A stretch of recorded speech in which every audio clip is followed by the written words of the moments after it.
entrado en una etapa de estadística en donde vamos a hacer hincapié en la inferencia estadística. ¿Qué quiere decir que hablemos de inferencia estadística?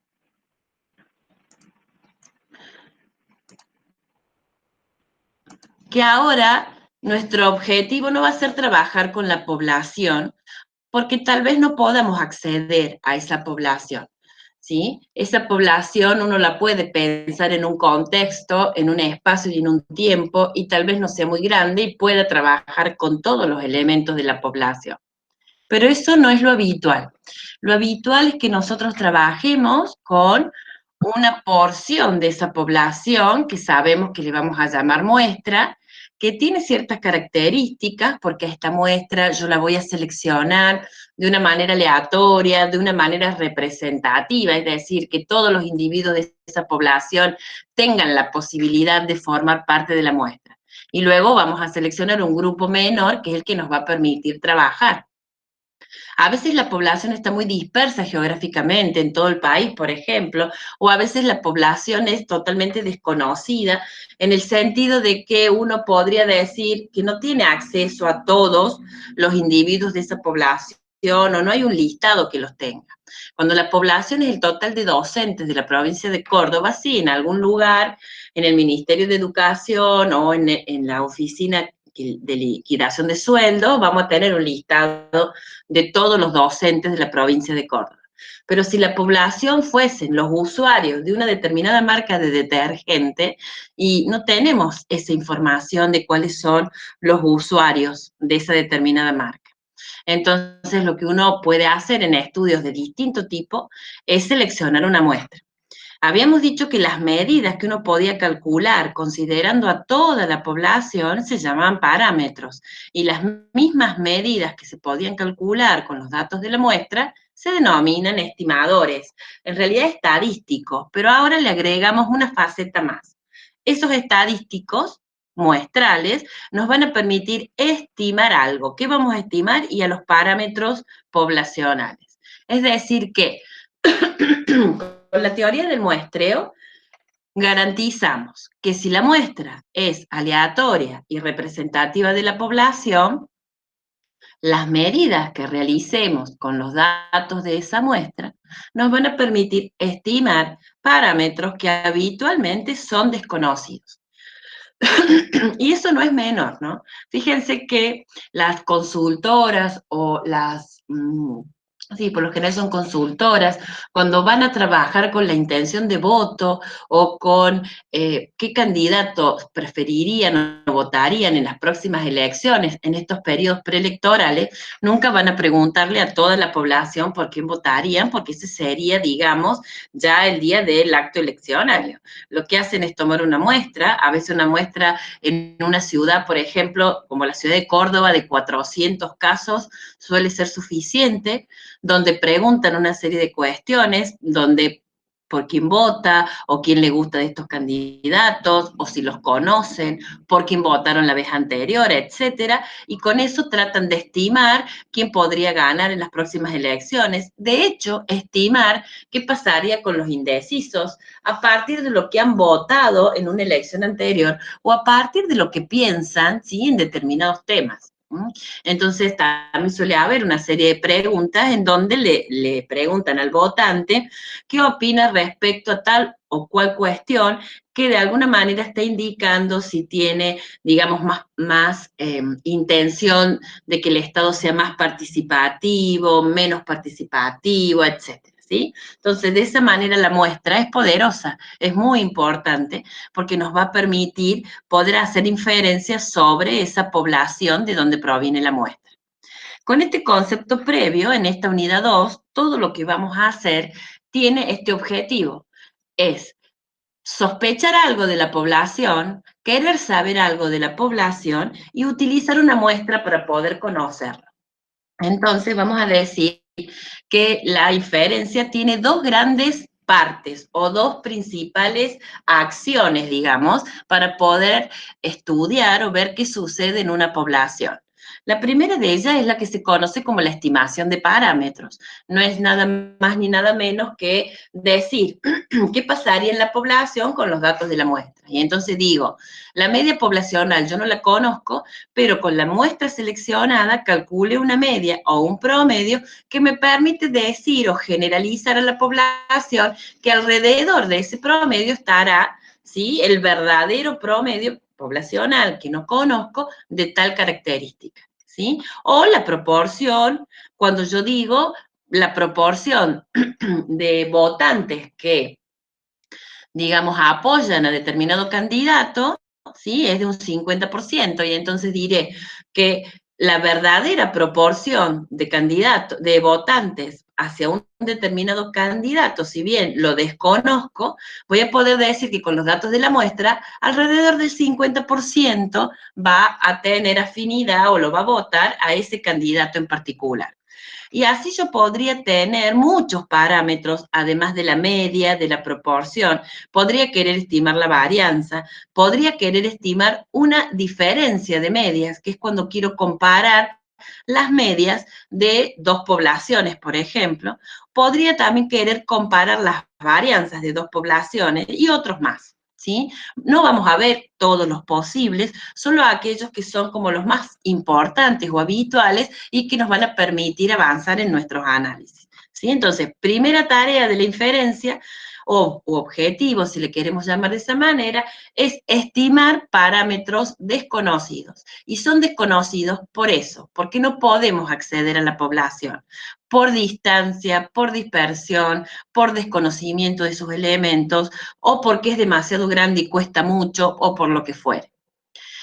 La segunda cuestión o tarea es la prueba de hipótesis o contraste de hipótesis. Y esto significa tener la sospecha de que el parámetro poblacional tiene un determinado valor o se comporta de una determinada manera. Entonces, con una prueba de hipótesis, yo voy a realmente probar si lo que esa hipótesis ha planteado es correcto o no es correcto. Y según eso, la rechazo o no la rechazo, ¿sí? Entonces, lo que vamos a presentarles hoy, o lo que yo les voy a contar hoy, es para cada una de estas técnicas, qué es lo que vamos a mirar o cómo funcionan, tratándole de quitar la mayor cantidad, obviamente, de cuestión matemática, ¿sí? Tratando de usar un enfoque un poco más intuitivo, aunque algunas formulitas se las he puesto para un poco explicar o contar cómo está formado un intervalo o alguna de estas formas de decidir. Entonces, comenzando con la estimación por intervalo, viendo la teoría de la estimación, puedo decir que a un parámetro yo lo puedo estimar de dos maneras. ¿Sí? Recordemos que lo estimo porque lo desconozco y porque no tengo manera de trabajar con toda la población. Entonces, trabajo con una muestra y fruto de esa muestra puedo estimar el parámetro con un valor puntual y único, y eso recibe el nombre de estimación puntual, o con un conjunto de valores, y a eso le llamo estimación por intervalos. ¿Sí? Entonces, esta simbología, que suele ser la que uno utiliza para parámetros y estimadores, son letras griegas. Lo que quiere decir es que el parámetro puede estar simbolizado por letras griegas, por ejemplo, la media se simboliza con la letra griega mu, la varianza con la letra griega sigma y se la eleva al cuadrado, etcétera. En el caso de la proporción, es el único caso que no usa letra griega, es una P mayúscula. El valor del parámetro va a tener una simbología en particular y voy a denotar con el mismo nombre del parámetro, pero con un sombrerito, cuando quiera hablar del estadístico o del estimado. Entonces, si el parámetro fuese mu, que es la media poblacional, vamos a ver que el mejor estimador de mu es la X barra o la media muestral, que simbolizamos con una X, ¿se acuerdan? Y la barra arriba. Entonces, el parámetro poblacional que fuere no necesariamente tiene un único estimador, puede tener muchos estimadores. Por supuesto que la teoría avala de que usemos el estimador que ya se ha probado, ¿sí?, que es el buen estimador, que cumple con una serie de propiedades que nosotros no vamos a ver, y con esa serie de propiedades ya está definido que la media muestral es el mejor estimador de una media poblacional. La proporción muestral lo es de la proporción poblacional. Y así puedo tener otros estimadores que van a ser los mejores estimadores de esos parámetros. Entonces, la estimación puntual va a consistir en tomando la muestra que consideremos, haciendo la cuenta correspondiente o el cálculo de la medida que corresponde. Entonces, la media muestral va a estimar a la media poblacional. La proporción muestral será un estimador puntual, un muy buen estimador puntual de la proporción. La varianza muestral, que la simbolizábamos con una S al cuadrado, será un buen estimador de la varianza poblacional. Y lo que vamos a agregar, digamos, no este solo, vamos a agregar algunos más, es que si yo quisiese estimar la diferencia de dos medias poblacionales, es decir, el promedio de la población 1 y el promedio de la población 2, voy a simbolizar el parámetro como una diferencia, ¿sí?, de medias poblacionales, y el mejor estimador será la diferencia de sus medias muestrales, ¿sí? Es como que yo voy a tener una población con una variable o una serie de datos, otra población con otra variable, otra serie de datos, quiero compararlos y entonces calculo el promedio en cada una de esas muestras. Entonces podría querer saber, como pasó en las pruebas PISA, cuál es el promedio de puntaje de varones, promedio de puntaje de mujeres. Entonces tengo una población de varones, una población de mujeres. Si pudiese haber evaluado a todos los estudiantes de 15 años del país que asisten a las escuelas, hubiese conocido estas MU sub 1 y MU sub 2, hagamos de cuenta que uno sean varones y dos sean mujeres, pero como eso no sucede, de la muestra que seleccionó según la metodología que tienen esas pruebas, sí puedo calcular la media del grupo de varones y la media muestral del grupo de mujeres, ¿sí? Y estos son entonces lo que vamos a llamar estimadores puntuales. Puntual porque es un valor único que surge del cálculo de la medida que corresponde. ¿Cómo vamos hasta acá?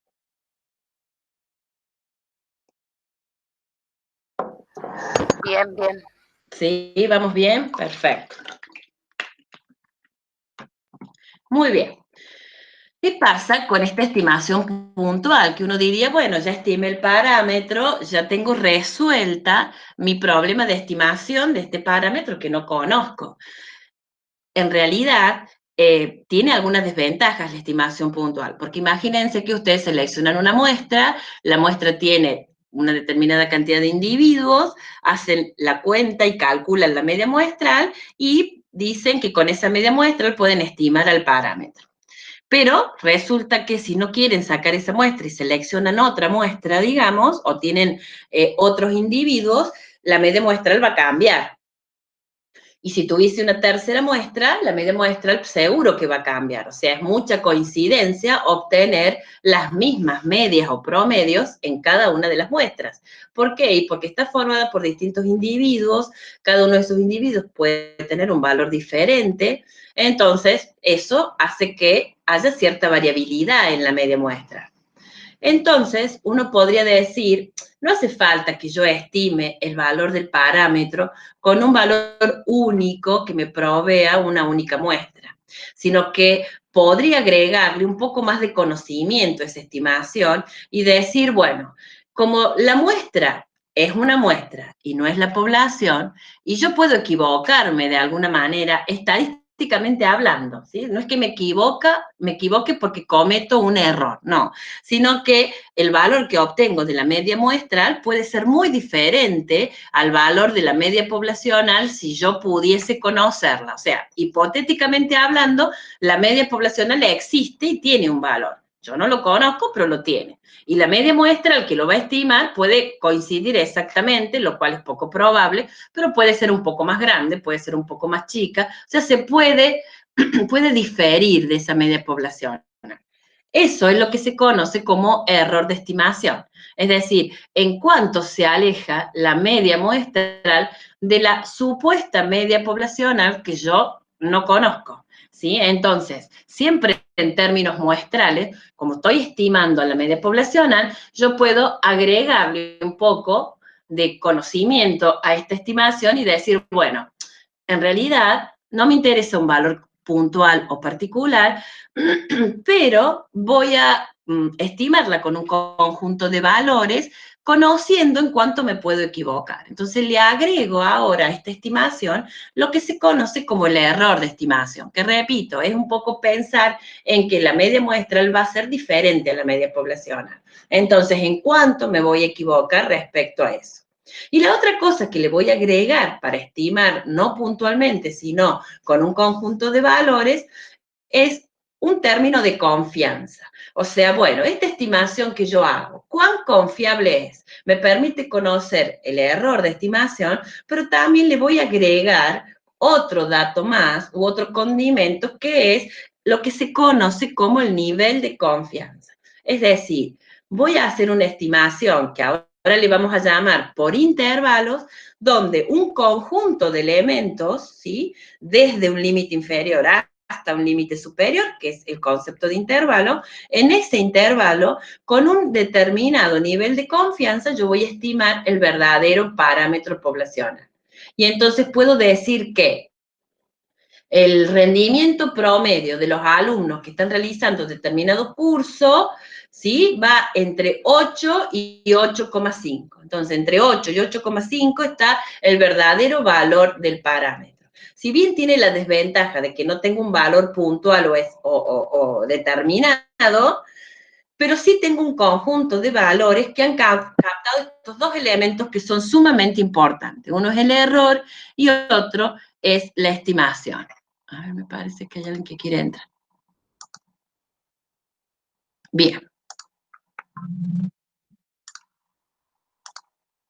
Entonces, lo único que vamos a mirar ahora con unos ejemplos y con InfoStat y vamos a tratar de interpretar lo que les estoy diciendo, va a ser para la media y para la proporción, ¿sí? Y en una estimación por intervalos voy a necesitar alguna información o me va a dar, de alguna manera, otra información diferente a este cálculo único y puntual del valor del estadístico. Por un lado, el nivel de confianza. Ese nivel de confianza que yo les digo, lo ponemos nosotros. El investigador, el que está trabajando, el que está estimando, impone un nivel de confianza, ¿sí? Los usos y costumbres, vamos a decirlo así, indican que este nivel de confianza tiene que ser un valor alto porque está ligado a una probabilidad y entonces yo tengo que tener en un primer momento una probabilidad bastante alta de que esta estimación es correcta. Cuando selecciono la muestra y hago el cálculo y hago la estimación, ya dejo de hablar de probabilidad y paso a hablar de nivel de confianza. Y el nivel de confianza entonces se tiene que ser alto. ¿Cuáles son los valores habituales que nosotros vamos a poner? 90%, 95%, 98%, 99%, ¿sí? No le ponemos el 100%, porque no tiene sentido considerar el 100% de confianza porque estamos estimando. Entonces, con probabilidades que son altas, del 90% en adelante, sin necesidad de llegar al máximo, nosotros podemos hacer la estimación por intervalos que correspondan. ¿Sí? Entonces va a ser un porcentaje, se lo denota ese 90, 95, 97, se lo denota como 1 menos alfa, ¿sí? Y se expresa por lo general en términos de probabilidad, 0,95, por eso que al multiplicarlo con 100 podemos hablar del 95%, 97, 99, 90, ¿sí? De 90 en adelante. Y de alguna manera se interpreta considerando que si tuviésemos 100 intervalos, supongamos que el nivel de confianza sea 95, de 100 intervalos, 95 de ellos contienen el verdadero valor del parámetro que nosotros no conocemos. Siempre va a haber un riesgo que va a ser el complemento, sea el 5%, o si es el 98, el nivel de confianza será el 2%, muy pequeñito, que se le llama riesgo porque existe un riesgo de que el intervalo no contenga el valor del parámetro. No obstante, en estadística trabajamos todo el tiempo con probabilidades, por lo tanto, esto de tener porcentajes altos de confianza, porcentajes chiquitos de riesgo, son totalmente válidos, ¿sí? Y es la manera en que podemos hacer estas estimaciones. La diferencia, o sea, la distancia entre el límite inferior y el límite superior de un intervalo, que vamos a ver cómo lo construimos, es lo que se llama amplitud del intervalo, ¿sí? Entonces, nosotros no conocemos las distribuciones de probabilidad, pero a grosso modo, ¿sí? Y de manera intuitiva, yo les cuento que una variable que está graficada en este eje de las X, con una determinada probabilidad en este eje de las ordenadas, si esa variable tiene un comportamiento normal, o sea, de una distribución normal, va a tener esta forma de campana, ¿sí? Donde si yo en el 0 le hago una especie de eje de simetría, encuentro que es una distribución simétrica, a la derecha y a la izquierda tiene la misma, digamos, probabilidad o la misma área o como le quieran llamar, ¿sí? Entonces, cuando yo trabajo con o hago una estimación por intervalo, estoy estableciendo, ¿sí? Dos puntos, digamos, uno por acá, otro por acá, alrededor del promedio, en donde en toda el área entre esos dos puntos yo voy a considerar mi nivel de confianza, el 0,95 o el 0,97 o el que sea. Para generalizar voy a considerar que trabajamos con el 95% o el 0,95.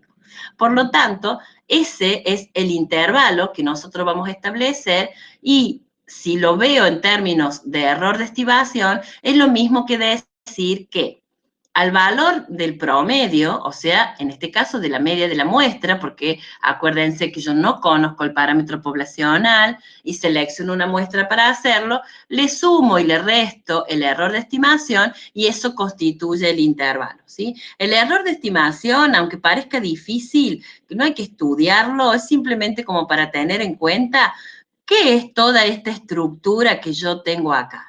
Y bueno, esta estructura que yo tengo acá es el error de estimación. ¿Y cómo está formado el error de estimación?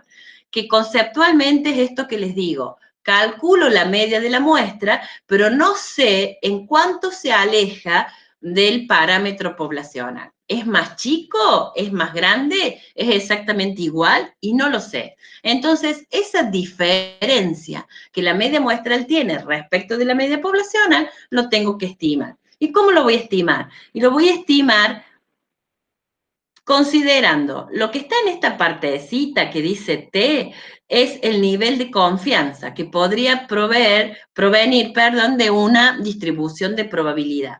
Nosotros no vamos a estudiar las distribuciones, pero podría ser un valor teórico que corresponda a esta normal, podría ser un valor teórico que corresponda a una distribución que se llama T, podría ser un valor teórico que corresponde a otra distribución de probabilidad. No hay que seleccionarla a la distribución de probabilidad. Ya teóricamente se sabe cuál sería el valor que corresponde al nivel de confianza establecido, por ejemplo, 95% para esa distribución de probabilidad. Entonces, a no preocuparse por esta estructura. Lo único que les quiero decir es que a la media muestral le sumo un error de estimación, en este caso este error es negativo, por eso me va a quedar un límite inferior. Si se lo sumo con otro valor del nivel de confianza, o sea, según cuál sea este o este, voy a tener un límite inferior y un límite superior. Y el verdadero parámetro va a estar entre ambos límites. Entonces, por un lado, el nivel de confianza y por otro lado, lo que se conoce como errores estándar, que es el cociente entre la desviación estándar que nosotros ya conocemos y una raíz cuadrada del tamaño de la muestra. O sea, toda esta estructura que, repito, no asustarse, es simplemente para indicarles a ustedes que yo puedo cuantificar en cuánto se aleja la media poblacional de la media muestral que estoy calculando.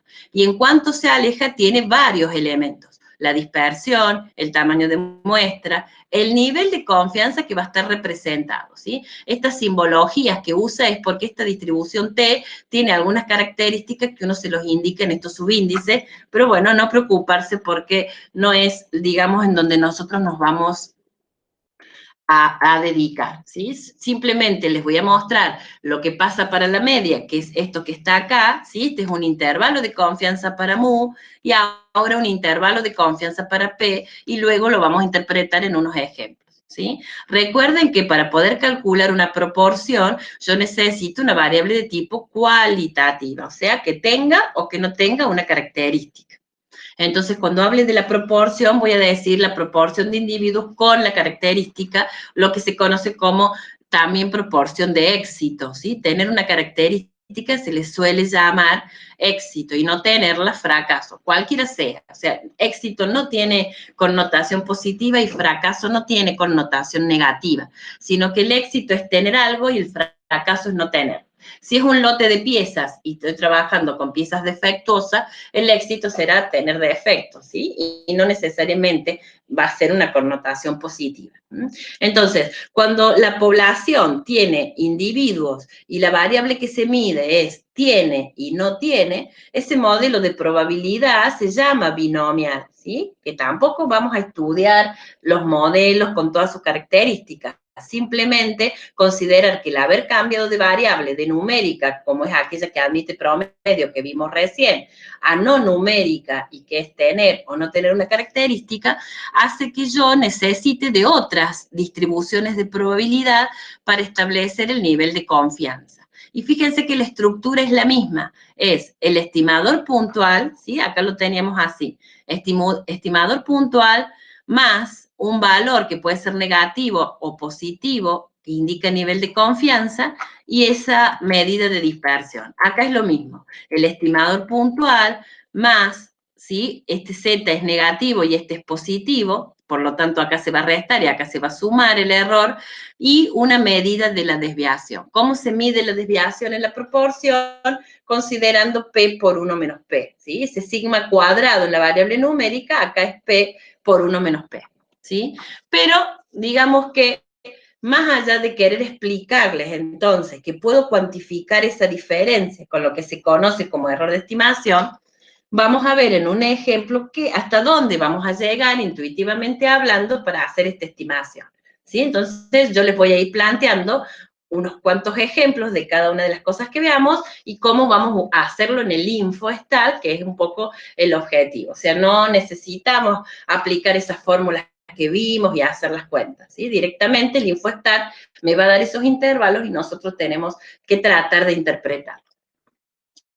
Por ejemplo, dice una empresa dedicada a la venta de productos derivados del petróleo, está elaborando su plan de negocios para el próximo año. Sobre la base de un estudio de mercado del gasto anual en combustible en pesos de un conjunto de hogares, se obtuvo la información necesaria para estimar con un 90% de confianza el gasto medio anual en combustible.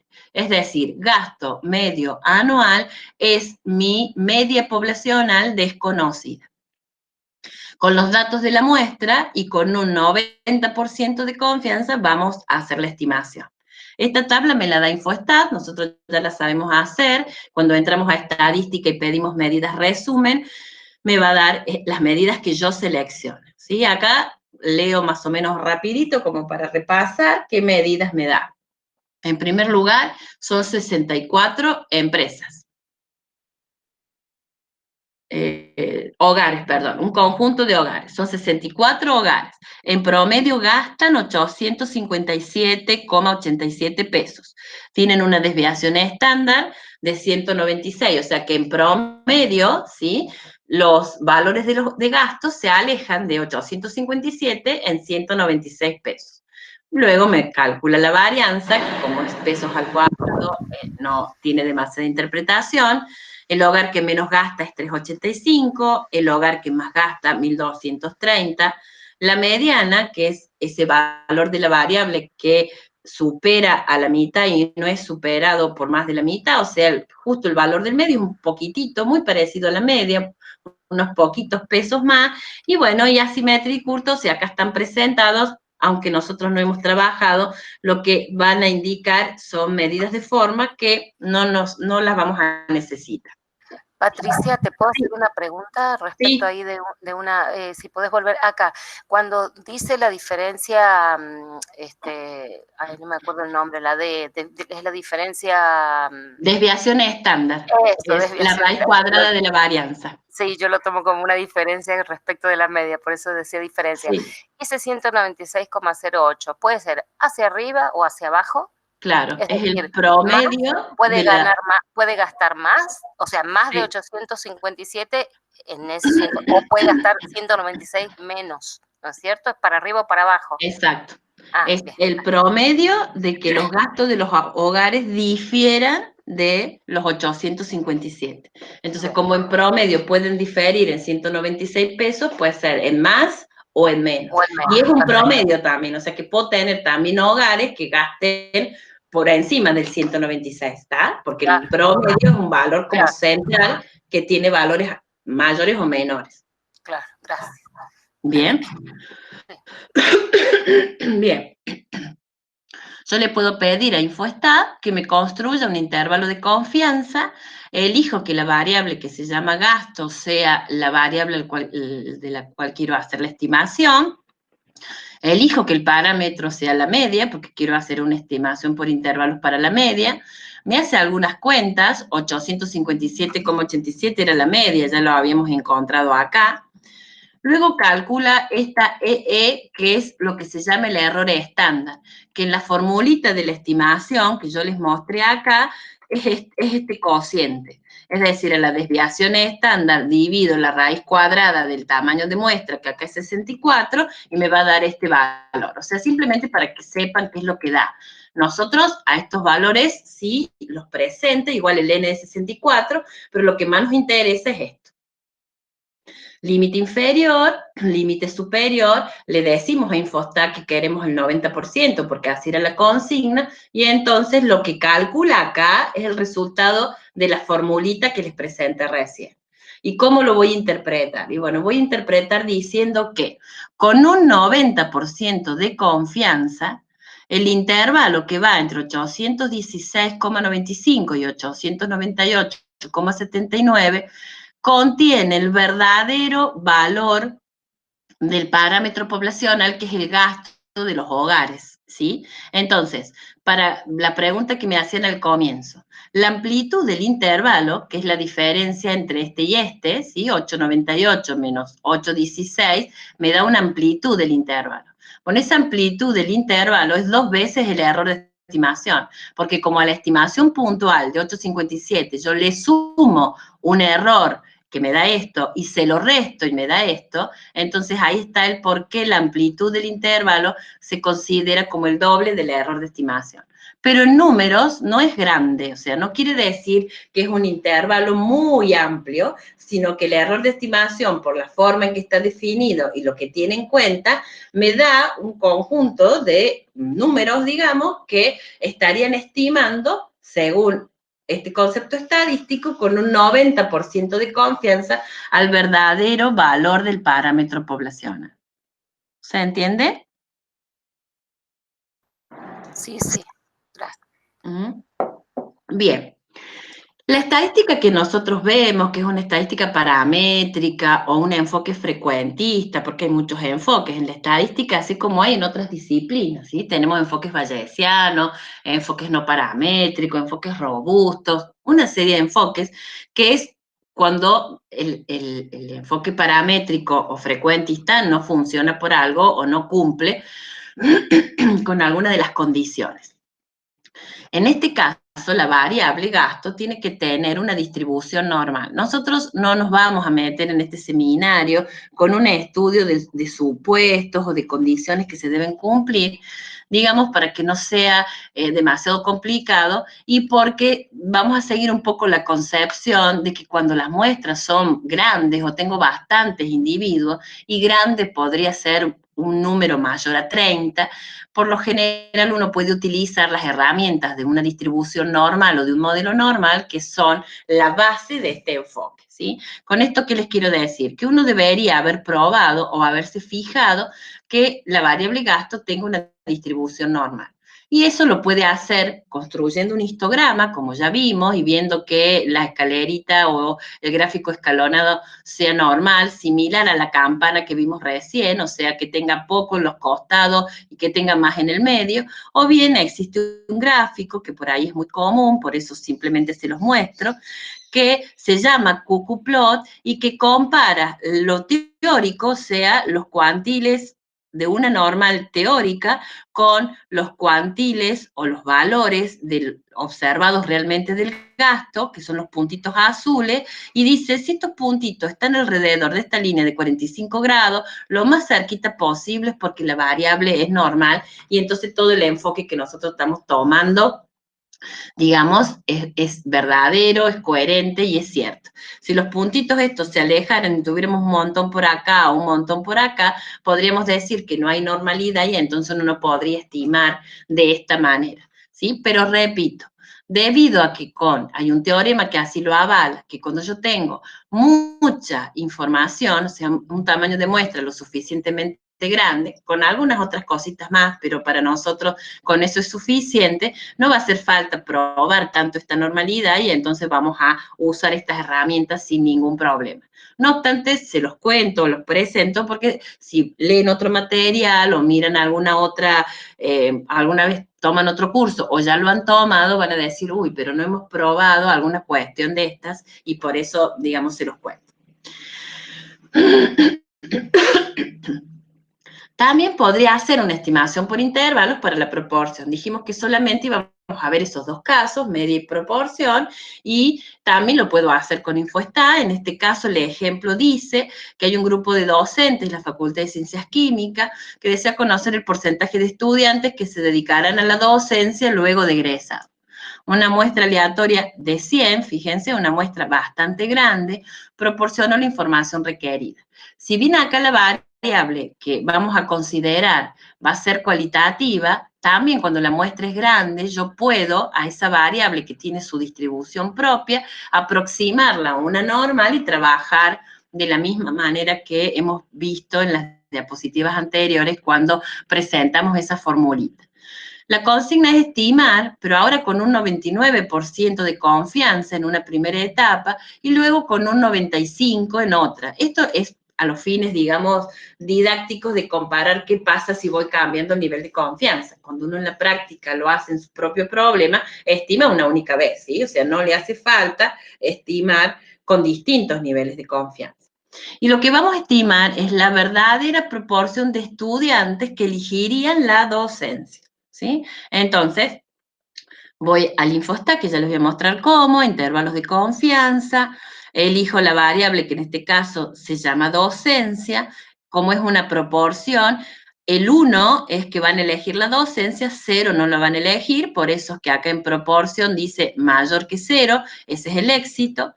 Esta es la verdadera, no la verdadera, perdón, la proporción de la muestra, o sea, la calculada, la observada, el error estándar, que es esa formulita que estaba dentro de la raíz cuadrada en una de las diapos anteriores, n de 100, y calcula el nivel de confianza. Y me dice, los límites de confianza, perdón, dice que con un 95% de confianza, la verdadera proporción de estudiantes que elegirían la docencia está entre el 29 y el 49%. O sea, este intervalo es el que contiene el verdadero valor del parámetro. Por ahí se lo lee mejor de esta manera. Es el intervalo el que hemos calculado y es el que contiene el parámetro, porque el parámetro en realidad existe, aunque yo no lo conozca, digo, y es fijo. Mientras que si hago lo mismo con un nivel de confianza un poco mayor, observen ustedes que el intervalo es un poquito más amplio. O sea, el límite inferior es más pequeño que el 0,29, el límite superior es más grande que el 0,49. Eso quiere decir que a mayor nivel de confianza, el intervalo es más amplio y es sinónimo de mayor amplitud, una menor precisión. Mientras más grande es el intervalo de estimación, menos preciso es, porque en realidad yo tendría que estar estimando el parámetro con un intervalo que no sea tan amplio, ¿sí? El objetivo es estimarlo con la mejor precisión. Entonces, Por eso usamos el 95% habitualmente en vez del 99%, pero no está mal usarlo, simplemente acá les quise mostrar que a mayor nivel de confianza voy a tener un intervalo más amplio. Si hubiera calculado con el 90, los límites hubiesen estado dentro de estos límites, o sea, hubiera sido un intervalo más pequeño todavía. Esto lo hace de manera bastante sencilla InfoStat cuando yo voy a inferencia basada en una muestra, ¿sí? Dentro de estadísticas van a tener esta opción, ahí voy a seleccionar intervalos de confianza y acá me va a abrir una ventana que tiene todos estos parámetros para estimar, ¿sí? Nosotros solamente vamos a ver media y vamos a ver proporción, porque son los más comunes y los que más nos van a servir a nosotros en nuestros trabajos y al menos en estas instancias, por eso solo vamos a considerar esos dos. InfoStat me permite que yo cambie este nivel de confianza. Con estos triangulitos lo subo, lo bajo, y lo que siempre tiene que quedar tildado de este lado es esta de bilateral, porque quiero siempre un límite inferior y un límite superior. Las otras opciones es para construir intervalos que son de un solo límite, que en realidad no son intervalos y que no se usan prácticamente, a nosotros tampoco nos interesa.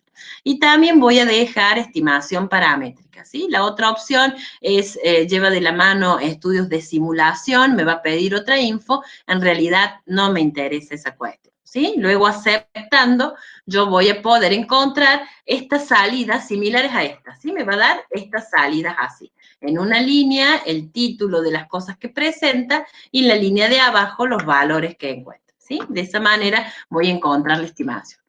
Y cuando haga con la proporción va a pasar algo parecido. ¿De acuerdo? Entonces, ¿hasta acá vamos? Sí, sí, perfecto. Fíjense que nosotros lo que vamos a hacer es identificar la variable de nuestro interés que estamos estudiando y le vamos a calcular, en este caso vamos a estimar por intervalo. O sea, la estimación puntual va a estar dada siempre, porque va a ser esto que figura bajo el título estimación. Lo que le vamos a agregar es una estimación por intervalo, porque decimos que si bien no es un valor único, tiene inmerso o puesto en este intervalo una confianza en esa estimación y un error de estimación que estamos cuantificando.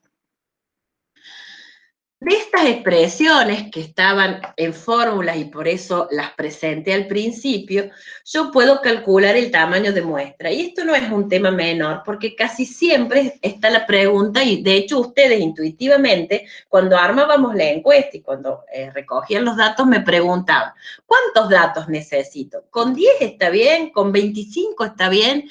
Entonces, existe una manera también de determinar el tamaño de muestra considerando todos estos elementos, ¿sí? El tamaño de muestra que vamos a seleccionar o que vamos a llamar N, que como siempre lo llamamos, fíjense que tiene esta estructura, que se deduce de esa fórmula, digamos, de estimación que teníamos al comienzo.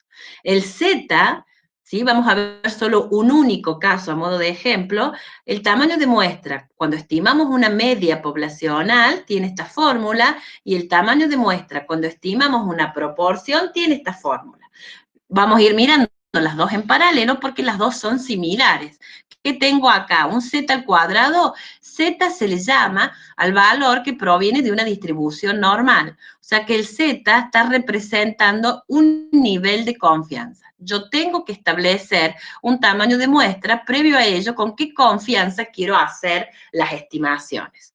En segundo lugar, la dispersión. La dispersión tiene que estar inmersa también en este tamaño de muestra. Esta varianza suele ser desconocida también, porque es la poblacional. Y si yo digo, no accedo a la población, por lo tanto, no conozco los parámetros, ¿cómo voy a tener esta varianza poblacional en esta fórmula? En realidad, la varianza poblacional es un parámetro bastante estable, entonces yo puedo conocerlo de otros estudios, de otras variables parecidas, y si no lo conozco, inclusive hasta puedo estimarlo con una varianza muestral. Cuando estimo una media, la varianza poblacional, vimos que se llama sigma cuadrado, cuando estimo una proporción es P por 1 menos P. ¿Sí? Por eso la varianza es diferente según qué tipo de variable estemos considerando. ¿Y qué va en este denominador? Esta E es para el error de estimación. ¿sí? Ese error de estimación que le sumamos y le restamos a la estimación puntual y que me permite encontrar los límites de confianza. Es decir, que lo que yo estoy haciendo, y me voy a volver un poquito más atrás, es en esta estructura, ¿sí? En este error de estimación, despejar a la n. Y en esta otra, también despejar a la n. Cuando yo despejo matemáticamente, me quedan estructuras de este tipo para calcular los tamaños de muestra. Por supuesto que es una mirada bastante simplificada, porque solo estoy considerando una sola variable, ¿no? ¿Qué pasaría si tengo muchas variables? Y bueno, selecciono aquella que sea la de mayor interés para mi estudio. Otra de las cosas, existen diferentes tipos de muestreo, con o sin reemplazo, ¿sí? Y según eso va a haber un cambio en esta fórmula. Nosotros vamos a considerar esto en términos generales como la más común, como si el muestreo fuese con reemplazo. ¿Qué quiere decir con reemplazo? Quiere decir que voy a considerar una población infinita donde un individuo va a ser seleccionado y ese individuo podría ser seleccionado nuevamente y podríamos repetirlo, pero como es una población infinita, la probabilidad de que eso pase es casi nula, pero a pesar de que sea obvio decir, si yo quiero seleccionar 20 alumnos, no voy a repetir ningún alumno, sin embargo, digamos, nos vamos a enfocar en esa situación de que podría, aunque en la práctica no va a suceder, podría repetir un alumno porque la forma de estimar o de calcular los tamaños de muestra son mucho más sencillos que si consideramos sin reposición, ¿sí? Entra a jugar las probabilidades, modelos un poco más complejos, y entonces no nos vamos a meter en esa parte, hagamos de cuenta que tomamos una muestra, cualquiera sea la muestra que tomemos, nosotros vamos a aplicar estas formas de encontrar estimaciones y ahora de encontrar el tamaño de muestra. ¿Sí? Y esto, que no hace falta que lo apliquemos, me lo va a dar InfoStat, ¿sí? Por ejemplo, dice el dueño de un diario editado en la ciudad de Córdoba, desea abrir una sucursal en el interior de la provincia, para ello desea determinar la cantidad diaria de ejemplares a imprimir sobre la base de un número promedio de ejemplares vendidos. Conoce por información obtenida de otros diarios del lugar que la desviación estándar de la cantidad de ejemplares vendida es de 2,5. ¿Cuántos días deberá muestrear? ¿Sí? Una muestra de una determinada cantidad de días. Si está dispuesto a correr un riesgo del 1%, que esté dispuesto a correr un riesgo del 1% es que su nivel de confianza es del 99%, de cometer un error de estimación de 2 o menos ejemplares. Siempre el error de estimación es, por lo general, el error máximo que uno está dispuesto a cometer y por eso se lo expresa así, pero el valor que nos interesa a nosotros es este 2, ¿sí? Entonces, este 1% o 99% de confianza tiene su correspondiente valor, ¿sí? Que en este caso es este que está acá, tiene una desviación estándar conocida por lo que le pasa a otro diario, que va a estar acá, y tiene un error de estimación. A nosotros lo que nos interesa es ir al InfoStat y ponerlos estos datos en función de cómo el InfoStat lo pide. Por un lado, me va a decir que elija alguna de estas dos opciones. La más común o la mejor es elegir amplitud del intervalo de confianza. La amplitud del intervalo de confianza es el error 2 veces. Por lo tanto, si el error era 2, 2 por 2, 4. El nivel de confianza sería el 99%, que acá está dado como el riesgo del 1, entonces el nivel es el 99 y elijo el 99, y luego me va a pedir la varianza con esta expresión, cota superior para la varianza. Recuerden que la varianza es el cuadrado de la desviación estándar, ¿sí? Entonces, 2,5 al cuadrado da este 6,25. Y me va a dar un tamaño de muestra que lo va a redondear, en este caso en 10. Y es verdad, daba 10,37. Matemáticamente, si uno redondea bien, diría que es 10. Pero en estadística, el redondeo es como para arriba, para el tamaño de muestra, porque el concepto dice que este es el tamaño, y acá deberíamos haber puesto otro símbolo, es el tamaño de muestra mínimo requerido. Y no es 10 el mínimo, es un poquito más de 10, es 10,37. Entonces uno podría decir que es 11, ¿sí? Mayor a 10,37 o mayor a 10, porque estamos hablando de días. Entonces, 11 días. no importa si el info me da 10 o nosotros conceptualmente creemos que debe ser más de 10 porque es el mínimo tamaño y entonces es 11, no importa 11 o 10, ese es el número o el tamaño de muestra para este ejemplo en particular que vamos a trabajar. ¿Sí? El programa está diseñado para redondear matemáticamente, ¿sí? En estadística, el tamaño mínimo tiene que ser mayor que 10. Y mayor que 10, porque dio 10,37, para este tipo es 11. O sea, la muestra o la cantidad de individuos son como discretos, digamos. Yo selecciono 11 días. En un día y hago tal cosa, en el segundo y hago tal cosa, el tercero hago tal cosa, y así en los 11 días que he seleccionado. Lo mismo puedo hacer para calcular el tamaño de muestra para la proporción.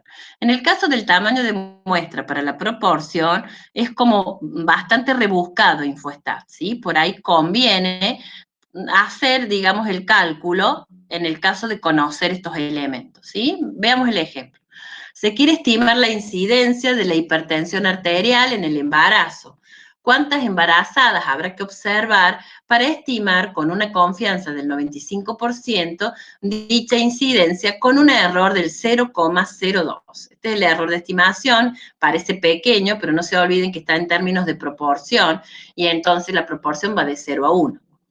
En el inciso A me dice que ya se conoce o ya se sabe por un sondeo previo, por los estudios, ¿sí?, que se han realizado, que más o menos un 9% son hipertensas en el embarazo, ¿sí? Entonces, este 9% me va a permitir calcular la varianza de una manera sencilla, porque es P por 1 menos P, o sea, 0,09 por 1 menos 0,09.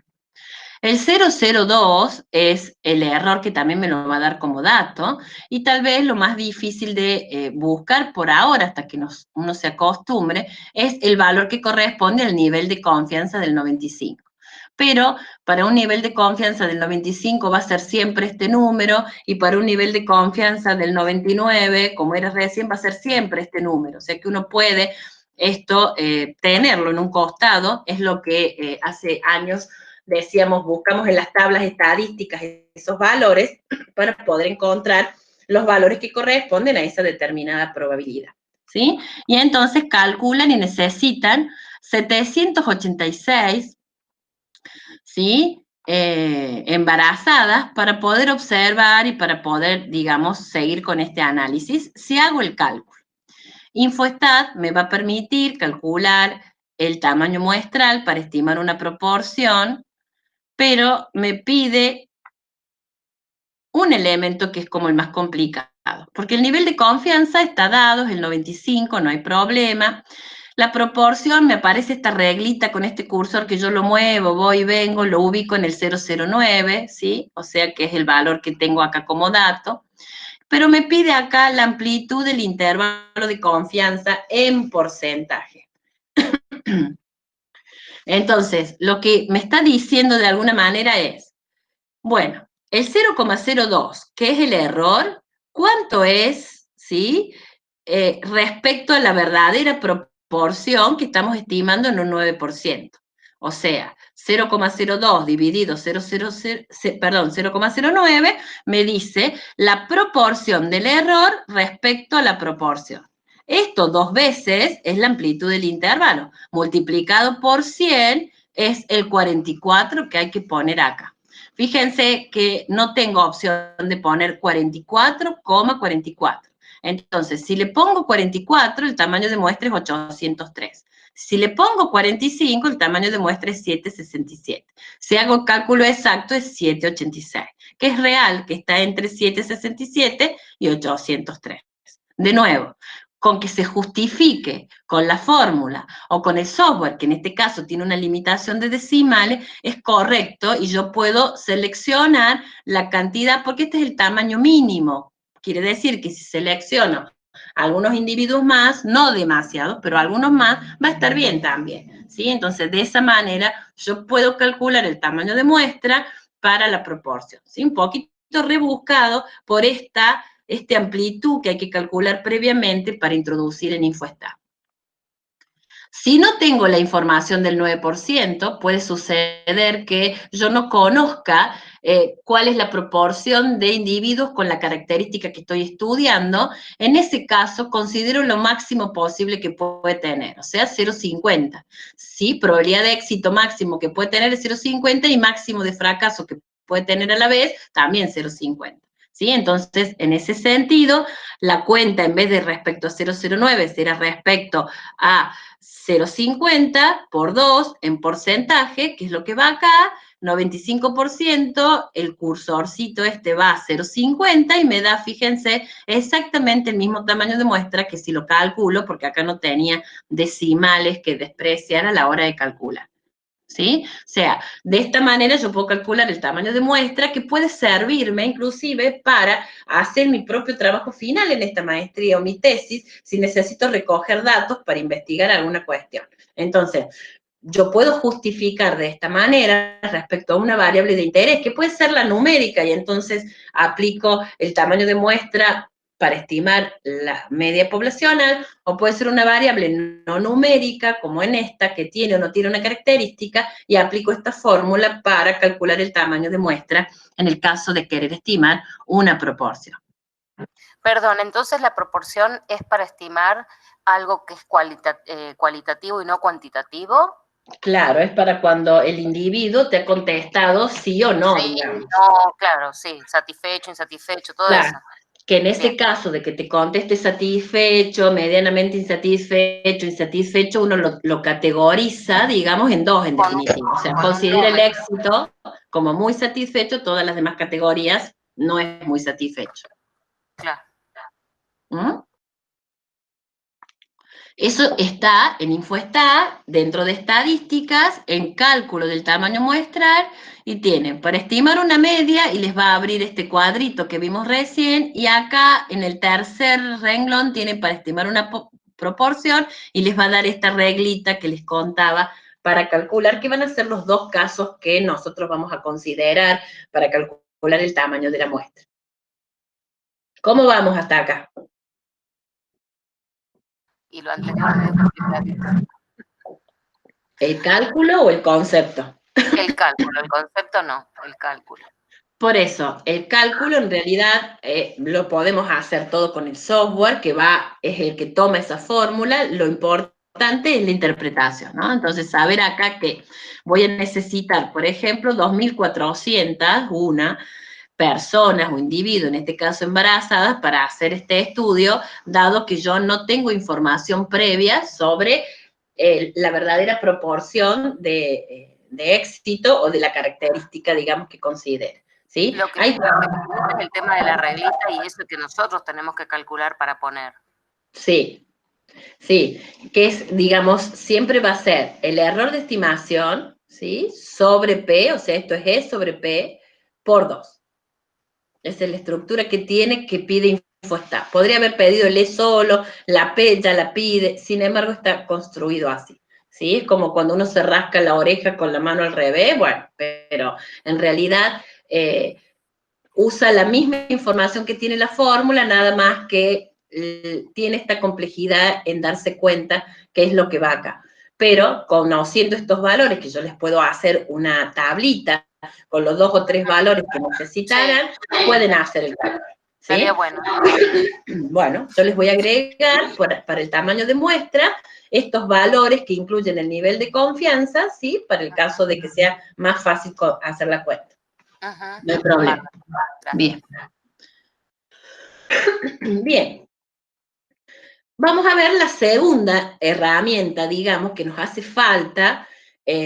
Hasta ahora solo estimamos, y fíjense que estimamos una media y una proporción. Ahora, en las pruebas de hipótesis, vamos a considerar, de nuevo, la idea de la población desconocida, donde no puedo acceder. Tengo una muestra que me va a proporcionar cierta evidencia para que yo corrobore o rechace lo que voy a llamar hipótesis. Y acá voy a tener, además de la media y la proporción, voy a poder comparar medias o comparar proporciones, que es lo que algunos ya me estaban preguntando cuando hablábamos de diferencia de medias para muestras dependientes, independientes, cuando era un caso, cuando no era otro caso. Entonces, Primero, prueba de hipótesis, recordemos más o menos intuitivamente que la hipótesis es como un enunciado respecto a una situación que nosotros creemos que se está dando o que se pueda dar, y entonces la hipótesis estadística van a ser siempre dos. Una que le vamos a llamar hipótesis nula y la otra que será una hipótesis alternativa. En la hipótesis nula, nosotros vamos a establecer lo que conocemos de ese parámetro. Es decir, lo que sabemos puede ser un valor, y de esas pruebas de hipótesis vamos a referirnos hoy. Decir que, por ejemplo, el rendimiento promedio de los alumnos en el nivel secundario es de 5, por ejemplo. Entonces, yo creo que es así, porque algún experto alguna vez lo dijo, porque viene siendo así, porque lo he leído o hay alguna publicación al respecto. O sea que la hipótesis nula va a plantear una hipótesis o un supuesto que es lo que se viene dando o lo que estamos seguros que pasa.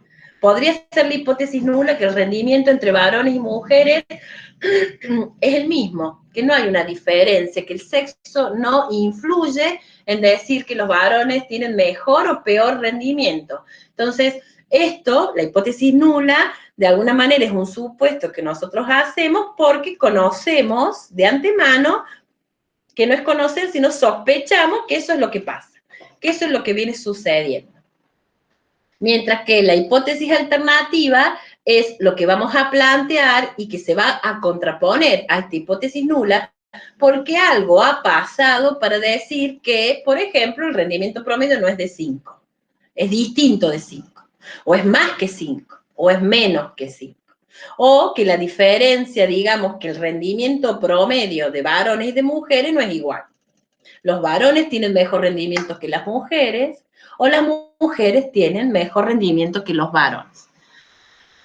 Entonces, de esa manera, nosotros vamos a plantear hipótesis respecto a los parámetros poblacionales.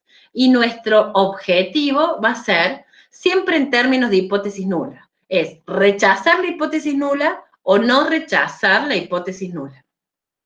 En algún vocabulario antes tal vez decíamos rechazar la hipótesis o aceptar la hipótesis, porque rechazar o aceptar. Pero estadísticamente es conveniente no hablar de aceptar, porque aceptar es como más contundente, es como considerar que la hipótesis es cierta y por lo tanto la acepto sin lugar a dudas. Sin embargo, como nosotros vamos a trabajar con una muestra, no tenemos la contundencia para aceptar, sí para no rechazar, ¿no? Y con esto les pongo un breve ejemplo así de la vida que pretende ilustrar el por qué no voy a usar la palabra aceptar y voy a usar la palabra no rechazar. Imagínense que ustedes están fuera de una habitación, la habitación está cerrada y ustedes plantean una hipótesis que dice la habitación está vacía, ¿sí?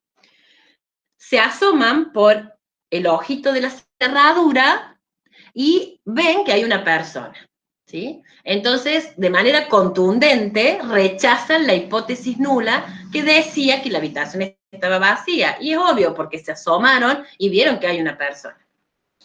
Pero puede suceder que se asoman por el ojo de la cerradura, espían y no ven a nadie. Pero ustedes están mirando por el ojo de una cerradura.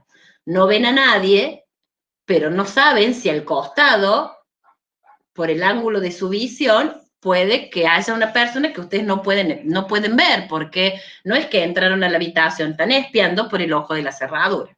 Entonces, no han tenido la suficiente evidencia para decir que la habitación estaba con gente y por lo tanto rechazar que la habitación está vacía. ¿Sí? Entonces, no la rechazan, porque la muestra es eso, es el ojo de la cerradura, es una porción de la población que no me da la contundencia para aceptar, sí para rechazar, no queda duda, pero no para aceptar. Entonces, la terminología que vamos a utilizar va a ser rechazo una hipótesis o no rechazo una hipótesis. Y voy a decir que la muestra me proporciona suficiente evidencia para rechazar o la muestra me proporciona suficiente evidencia, no proporciona suficiente evidencia para rechazar y por lo tanto no rechazo. Lo que voy a tener como condimento acá, así como la estimación tenía el nivel de confianza, acá vamos a tener otro nivel que recibe el nombre de nivel de significación. Ese nivel de significación, en realidad, técnicamente hablando, es la probabilidad de equivocarme. Es la probabilidad de rechazar una hipótesis nula cuando la hipótesis nula es cierta. Esa probabilidad de cometer ese error, porque, repito, trabajamos con probabilidades cuando hacemos todas estas pruebas, esa probabilidad de cometer un error tiene que ser fijada también por el investigador, o sea, por nosotros, en niveles bajos. ¿Sí? En el 1%, en el 5%, digamos hasta el 10%. ¿Sí? Entonces, cada vez que saquemos la conclusión de rechazar o no rechazar una hipótesis, vamos a decir con qué nivel de significación lo hacemos. Con el 5, con el 1, porque va a ser un dato que vamos a tener que tener a la hora de poder hacer la prueba. Entonces, veamos un ejemplo. Yo conozco, supongamos, en este caso, acuérdense que la población es desconocida, no accedemos. Sin embargo, tenemos algunos valores que son los que sospechamos que pueden dejar de cumplirse o dejar de darse por algo que pasó. ¿Sí? Entonces, en la prueba de hipótesis, yo acá no estoy estimando algo totalmente desconocido. Yo acá tengo conocimiento de algo. Por ejemplo, en este ejemplo, yo tengo que conozco la media poblacional, dice, de fondos recaudados por un evento social.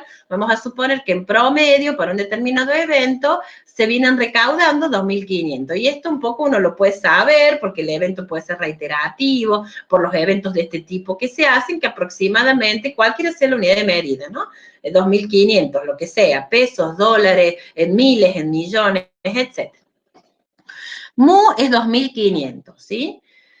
Yo tomo una muestra, ¿sí?, de eventos que se hayan realizado en determinado momento, en el último año o en el año pasado, y encuentro que para esa muestra los fondos recaudados fueron 1.200, ¿sí? Entonces, tengo un conocimiento de la población, quiero corroborar con los datos de la muestra si esto es cierto o no. De la comparación directa yo no puedo concluir si rechazo o no rechazo esta hipótesis y decir no es cierto, no es 2.500, es bastante menor.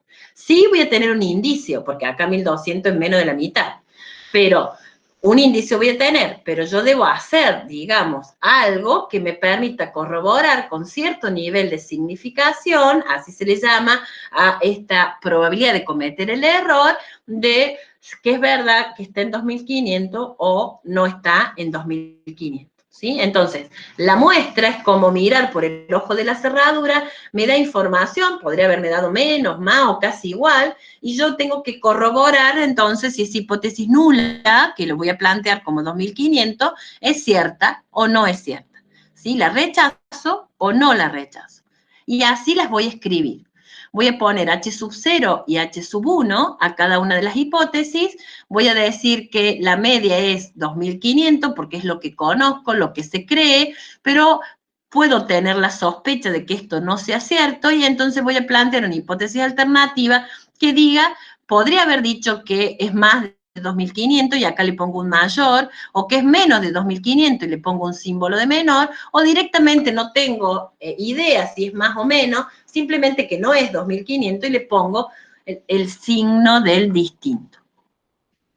¿Sí? Fíjense que les volví a dibujar acá una distribución normal para contarles que en la estimación por intervalo yo hablaba de esta área, la que estaba acá, comprendida entre dos valores. Ahora me voy a referir a las colas o a los extremos de cualquier función de probabilidad. Es decir, voy a tener un pedacito de este lado y un pedacito de este lado. Ambos pedacitos, en términos de probabilidad, le voy a llamar alfa. En el nivel de confianza, este intervalo se llamaba 1 menos alfa. En pruebas de hipótesis, este alfa, que está en los extremos, ¿sí?, que es el nivel de significación, entonces está relacionado y por eso el nombre que tiene es alfa. Ahora, en este caso, yo voy a tener acá dos valores, dos puntos, que se llaman o reciben el nombre de valores críticos, pero porque yo planteé que la prueba era de este tipo. Es decir, en la hipótesis alternativa he comprendido valores que pueden ser menores de 2.500 o pueden ser mayores que 2.500. Es decir, esta definición de la hipótesis alternativa hace que la prueba de hipótesis pueda ser de dos tipos. Bilaterales, cuando en la hipótesis alternativa tenga valores menores o mayores a lo fijado en la hipótesis nula, ¿sí? Como si fuera para los dos lados, y esto genera estos dos puntos críticos, o podría haber tenido una prueba lateral o unilateral. Si yo acá hubiera puesto que la media es mayor que 2500, hubiera tenido el alfa todo concentrado a la derecha.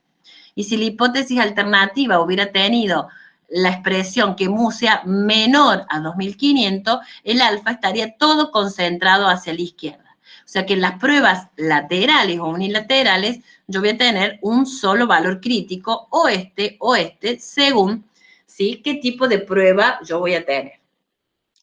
Parece complejo, hay que hacer cuentas, hay que hacer cálculos, es verdad, pero los software, todo tipo de software, entre ellos el InfoStat, cuando yo le pida que me haga una prueba de hipótesis donde establezco estos valores, o sea, el 2500, me va a otorgar un valor que se llama el valor P, que también en estadística es muy conocido, también como los software a veces, la mayoría son ingleses o son estadounidenses, o usan el idioma universal que consideran el inglés, a esto se lo suele llamar como P-value, ¿sí?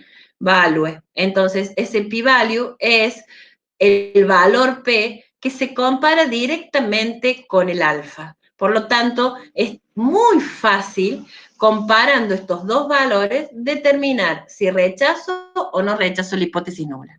¿Qué es el valor P? El valor P lo que hace es calcular una probabilidad en función de los datos de la muestra, y con ese valor de probabilidad yo puedo determinar si ese valor de probabilidad es más chiquito que el alfa, ¿sí? Quiere decir que abarca una zona más chiquitita que la del alfa, quiere decir entonces que el valor que me está otorgando la muestra, ¿sí?, puede estar ubicado en esta cola o en esta cola, o sea, en las zonas que están grisadas. Ambas colas reciben el nombre de región de rechazo en una prueba de hipótesis. Entonces, mientras más chiquito sea el valor de P comparado con el alfa, que lo vamos a poner nosotros, quiere decir que la muestra me ha dado evidencia para rechazar la hipótesis nula. Si el valor P es grande, entonces supongamos que abarca toda esta probabilidad hasta por acá, vamos a decir entonces que la muestra me ha dado evidencia, pero no para rechazarla, justamente para lo contrario. O no me ha dado la evidencia suficiente para rechazar. Y en ese caso, no rechazo la hipótesis nula, ¿sí? Entonces, fíjense que en esta yo hice una prueba lateral derecha. Toda esta zona sombreada tiene el alfa. El alfa lo fijamos nosotros. El valor P que se va a calcular con los datos de la muestra puede ser más chiquitito, ¿sí? Esto quiere decir esta llavecita. Si el valor P es más chiquito que el alfa, a lo sumo podemos considerar hasta el valor del alfa, yo rechazo la hipótesis nula. Si el valor P fuese por acá, una área mucho mayor que el alfa, yo no rechazo la hipótesis nula. O sea que simplemente eso es lo que vamos a hacer nosotros. Le vamos a pedir al software que nos haga esta prueba, no vamos a hacer ninguna cuenta, no vamos a calcular valores críticos, ¿sí? No vamos a graficar nada, simplemente le vamos a decir que queremos una prueba lateral o bilateral y le damos el dato del parámetro de la hipótesis nula, el que está en la H sub 0, y cuando lo resuelve con los datos de mi muestra, vamos a tomar la decisión de si rechazo o no rechazo la hipótesis nula. ¿Cómo yo defino la hipótesis alternativa? Es lo que clasifica a las pruebas de hipótesis en bilaterales y unilaterales, o laterales. Bilaterales también algunos le llaman de dos colas, porque es como que la zona de rechazo queda dividida en los dos extremos, porque en las bilaterales le ponemos a la hipótesis alternativa que el parámetro asuma valores mayores o menores a lo que ha estipulado la hipótesis nula.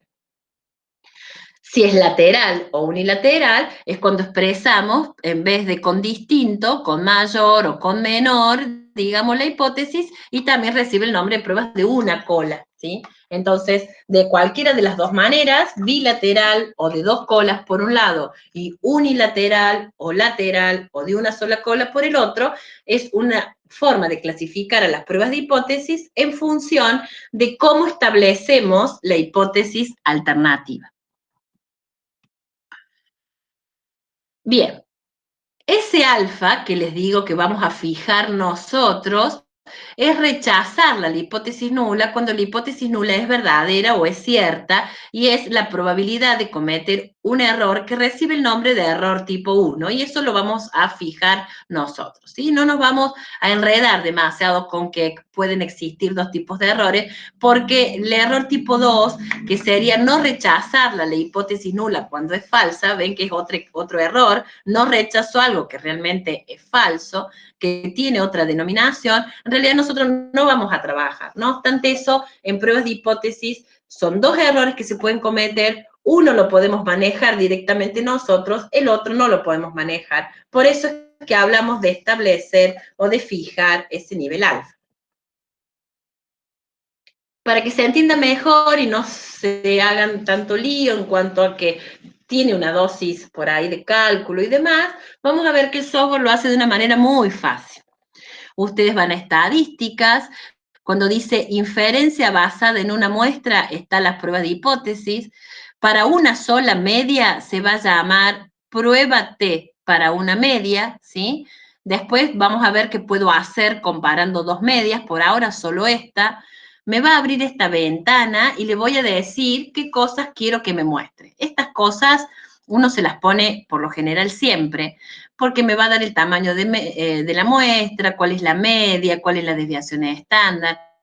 Este valor, ¿sí? Me lo va a reportar, si yo se lo pongo, es el que el software usa para calcular ese p-valor, que es este, que se lo tengo que tildar, o sea que le puedo tildar todo.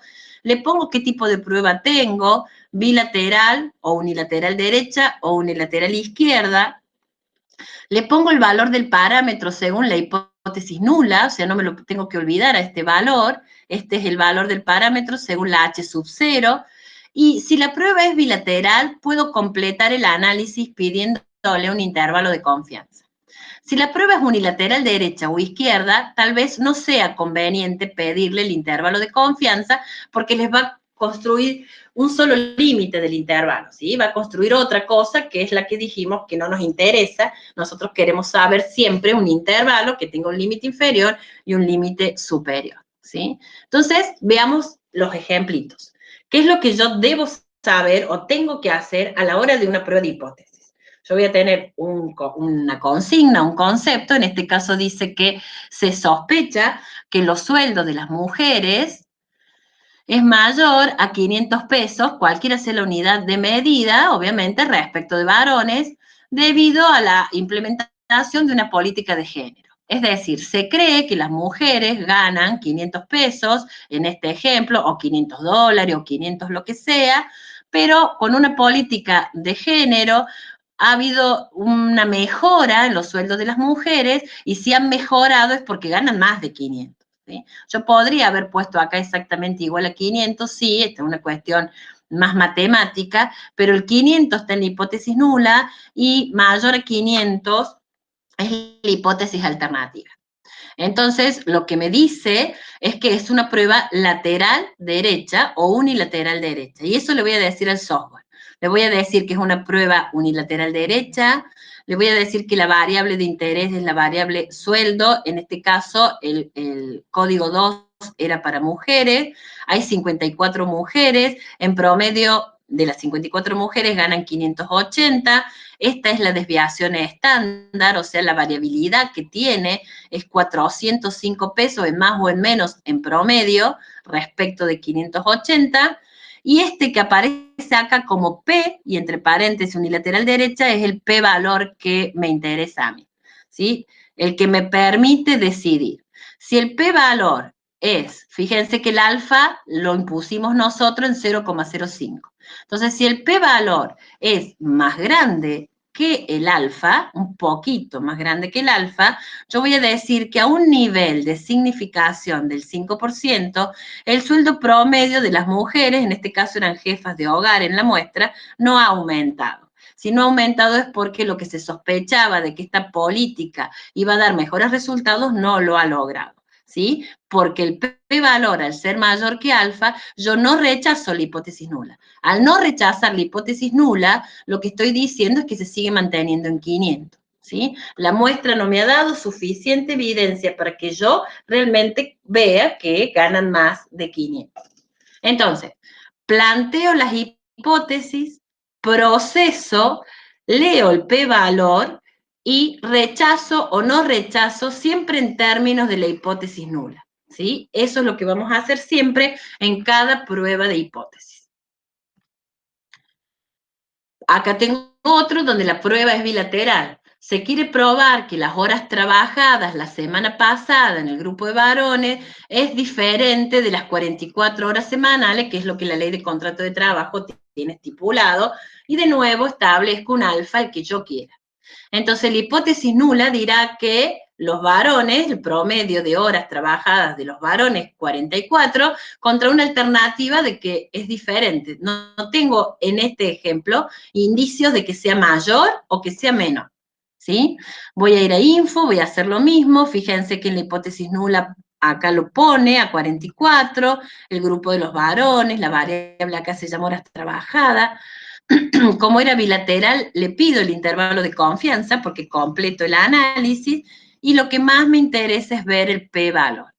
Este p-valor es muy chiquito, 0,0003, bastante menor al alfa, por lo tanto rechazo. Quiere decir que los datos o los cálculos o los valores que me va a dar la muestra van a pertenecer a la zona de rechazo y entonces rechazo la hipótesis nula.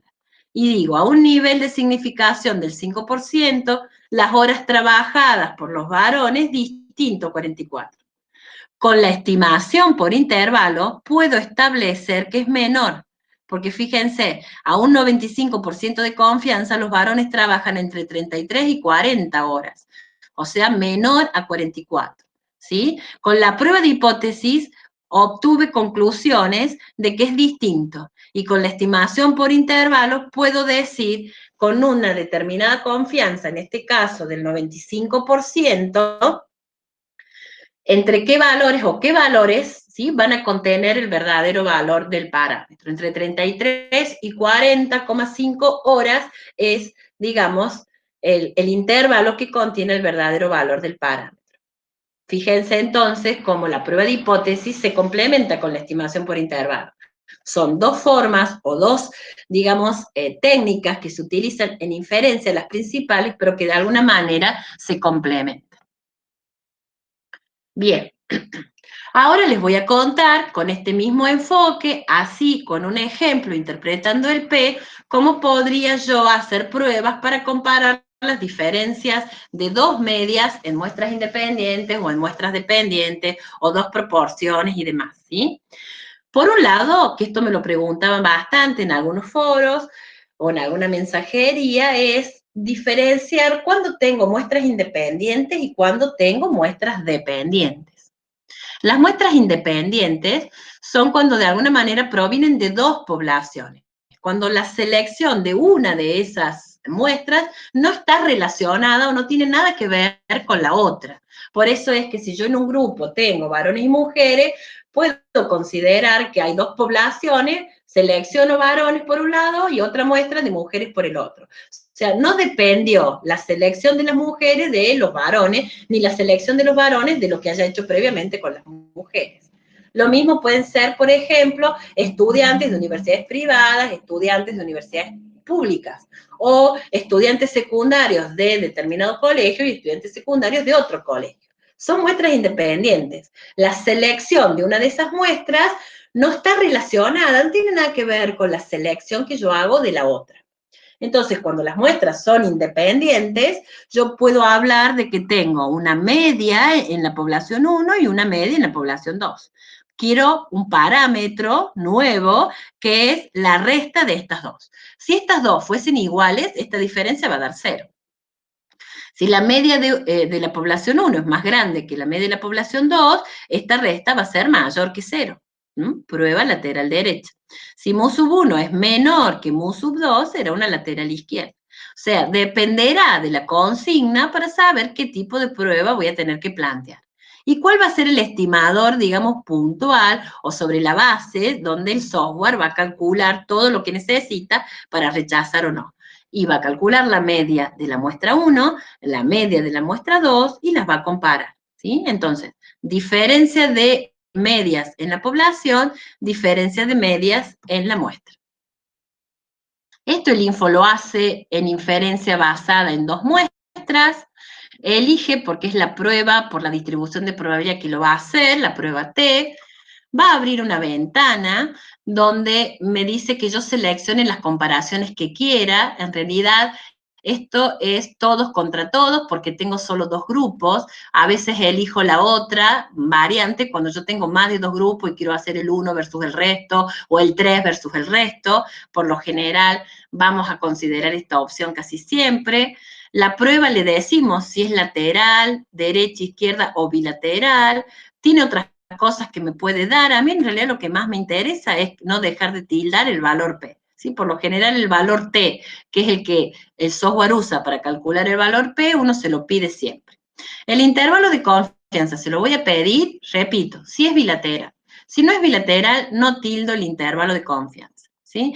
Esto queda por defecto, siempre por un supuesto de varianzas que debe cumplir, no me voy a preocupar demasiado en ese por ahora, en realidad es para que las varianzas de ambas poblaciones sean homogéneas y aceptamos. Cuando aceptamos, vamos a obtener una salida de este tipo. Entonces, veamos el ejemplo y qué es lo que tenemos que leer y qué es lo que tenemos que plantear.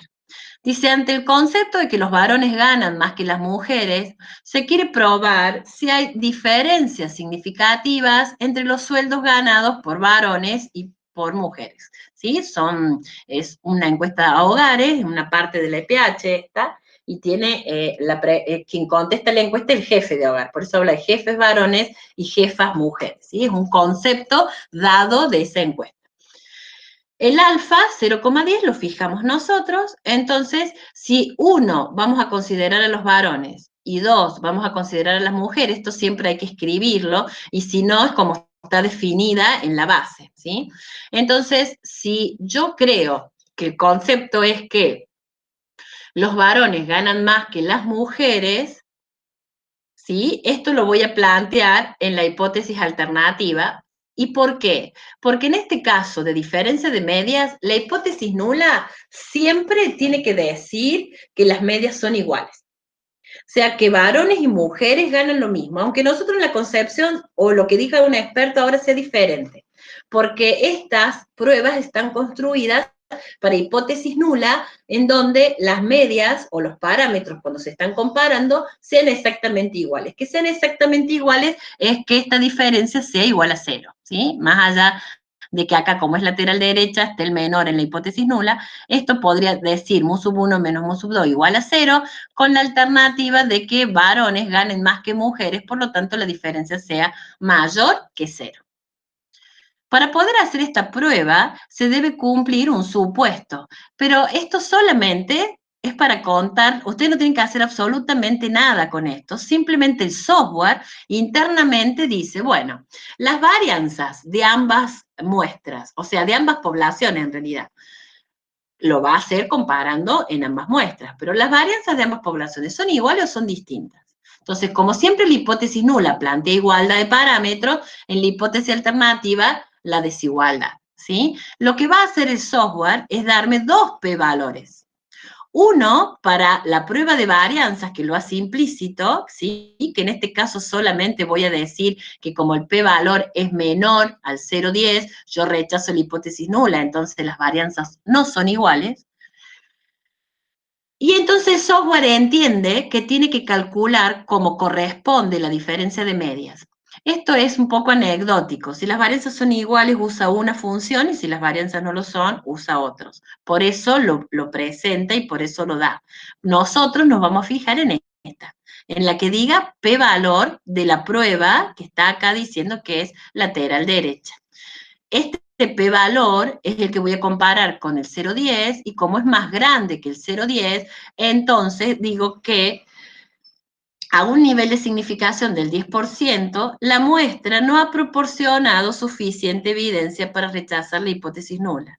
Es decir, que para esta muestra no hay diferencias significativas entre los sueldos de varones y mujeres. Lo que de alguna manera estamos queriendo decir es que para esta muestra seleccionada, en este grupo de jefes de hogar, los varones y las mujeres ganan aproximadamente lo mismo, ¿sí? Y lo puedo confirmar pidiéndole un intervalo de confianza. O sea, acá no se lo pedí porque como la prueba era unilateral, me va a dar error. Pero si yo acá le pusiese que es bilateral, por ejemplo, y le pido el intervalo de confianza, me va a dar esta otra, ¿sí? Salidita donde lo único que voy a leer es el intervalo. Fíjense que un límite es negativo y el otro límite es positivo.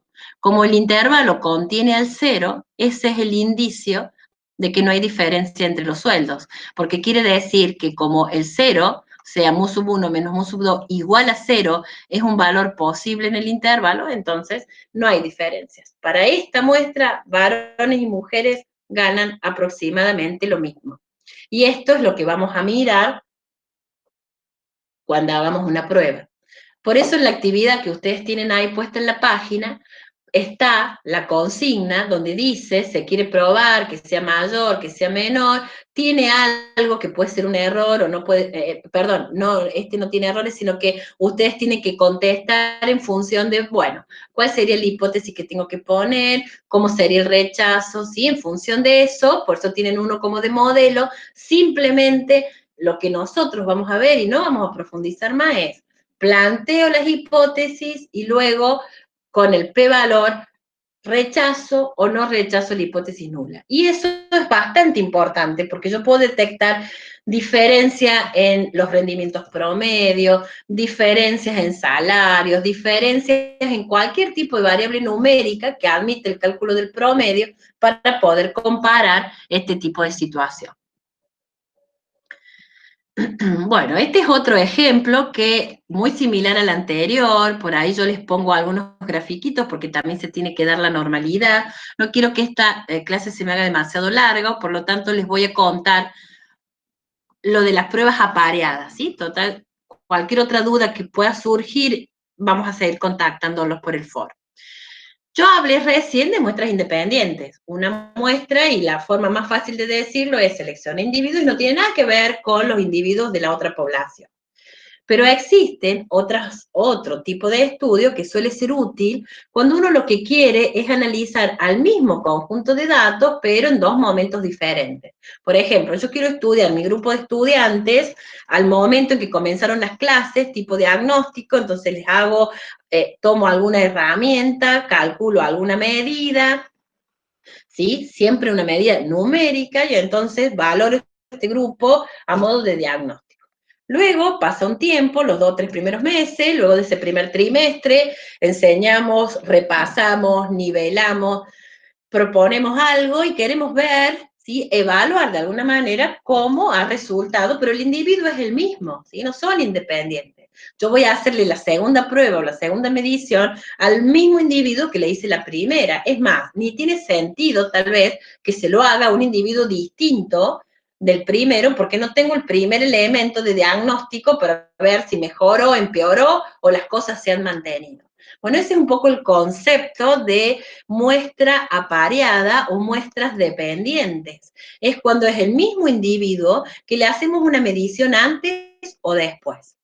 A veces en las ciencias naturales o en medicina se arman pares de individuos, pero están relacionados porque, por ejemplo, para curar una determinada enfermedad, se suele tomar un conjunto de individuos que tienen la enfermedad, vamos a suponer que sea diabetes, no sé, otro grupo de individuos que también la tiene, o sea, elijo todos individuos que tengan la enfermedad, que tengan determinada edad, que tengan ciertas variables que las caracterizan, o sea, la estoy formando a los dos conjuntos bien dependientes, porque son prácticamente lo mismo, pero a un grupo le doy un medicamento, que es el que quiero probar, y a otro grupo le doy placebo. Entonces, esos son ejemplos típicos de muestras dependientes o apareadas, porque hemos formado, digamos, ambos grupos relacionados. O sea, no he puesto a enfermos de diabetes y a enfermos que no tengan, o personas que no tengan diabetes. ¿Por qué? Porque el estudio que quiere hacer tiene que ver con esa enfermedad o con otra,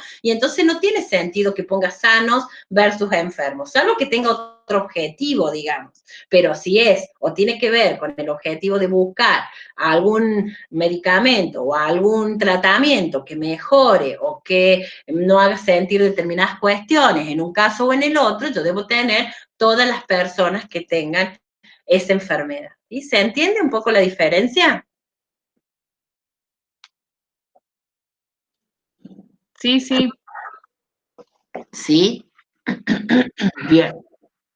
Bien, entonces yo puedo hacer, si el diseño de mi experimento o el diseño de mi estudio está pensado de esa manera, puedo hacer una prueba, también son dos muestras, pero apareada se llama, donde fíjense que las opciones son las mismas, ¿no? O sea, poner qué tipo de prueba es, recuerden que le voy a tildar intervalo de confianza si es bilateral, si no, no tiene sentido, que me dé siempre el valor P, y entonces yo voy a encontrar las distintas salidas, donde está el valor P comparado con el alfa, ¿sí? Y el intervalo de confianza, que solo lo hago para la prueba bilateral, lo tengo que volver a procesar si fue una unilateral derecha, por ejemplo, para que me dé los valores de los intervalos. Y la interpretación es siempre la misma, ¿sí? Es planteo hipótesis, acá tengo un ejemplito.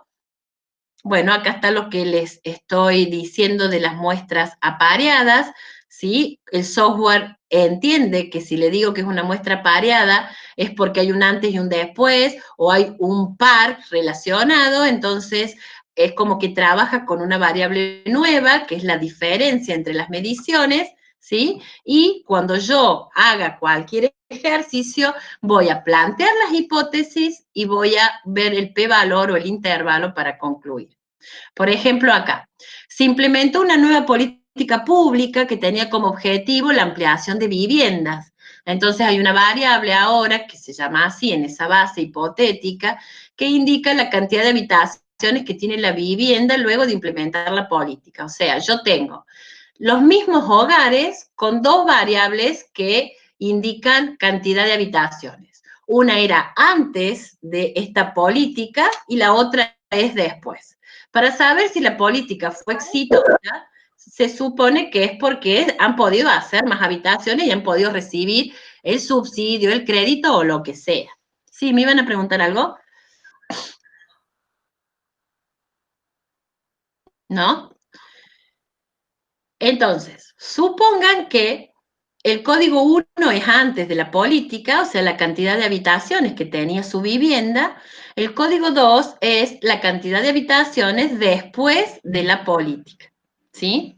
Si se supone que la política es exitosa, uno podría pensar que se han construido más habitaciones porque esos hogares han podido acceder a como haya sido la política, en forma de subsidio, en forma de crédito o de lo que sea. Es decir, que si yo resto en este orden 1 menos 2, la cantidad de habitaciones antes menos la cantidad de habitaciones después, esa resta tiene que ser negativa, porque tiene que haber más habitaciones después que antes. ¿Sí? O sea que la resta, acá el parámetro no se escribe como mu sub 1 menos mu sub 2, se lo reemplaza por una letra D, dice que si la política es exitosa, entonces esta diferencia ahora tiene que ser negativa. Lo que es lo mismo, hay más habitaciones después de la política que antes.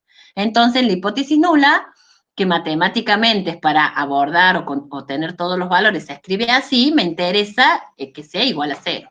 Siempre la hipótesis nula se plantea como que esto es igual a 0.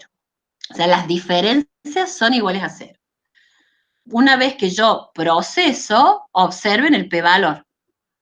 Si el p-valor es muy pequeño, ¿sí? Acá no lo tengo como dato, lo puse acá al 5%, este p-valor es menor al 5%, por lo tanto, la muestra me ha dado suficiente evidencia para rechazar la hipótesis nula.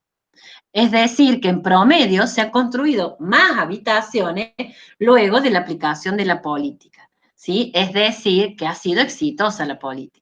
Ahora, en cuanto a la diferencia, en cuanto, ¿cómo estimo la verdadera diferencia? Entonces, si yo hago una prueba de nuevo, pero le pongo bilateral para que me dé el intervalo, observen los límites.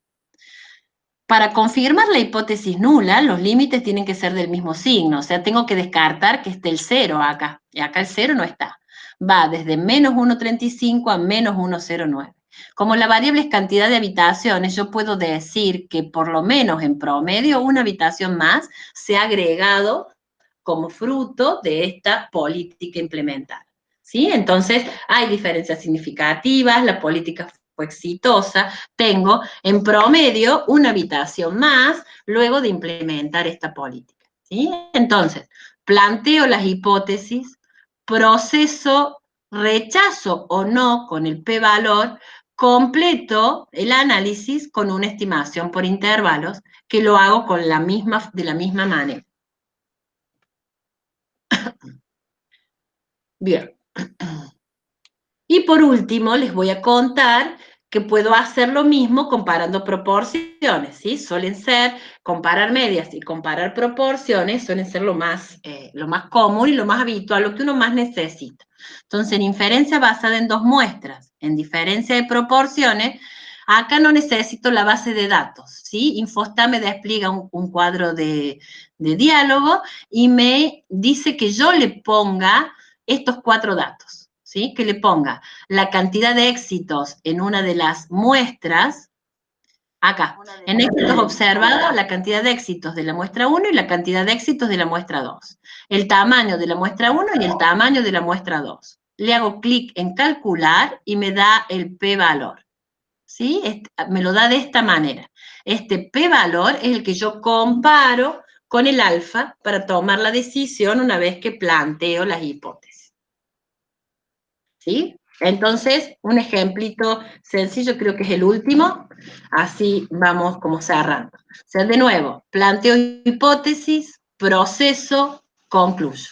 Se sospecha que la proporción de jefes con pareja es diferente entre varones y mujeres. O sea, si el jefe de hogar es un varón, contestó si tenía pareja o no. Y si el jefe de hogar era mujer, también contestó la misma pregunta. Entonces, varón 1, mujer 2, esa es, digamos, lo que va a indicar la agrupación, y el éxito es que tenga pareja versus el fracaso que no lo tenga, ¿sí? Entonces, si la hipótesis nula siempre es la igualdad, que no hay diferencias entre la proporción de varones y mujeres con pareja, la hipótesis alternativa va a ser que sí hay diferencias, y la voy a plantear de esta manera, ¿sí?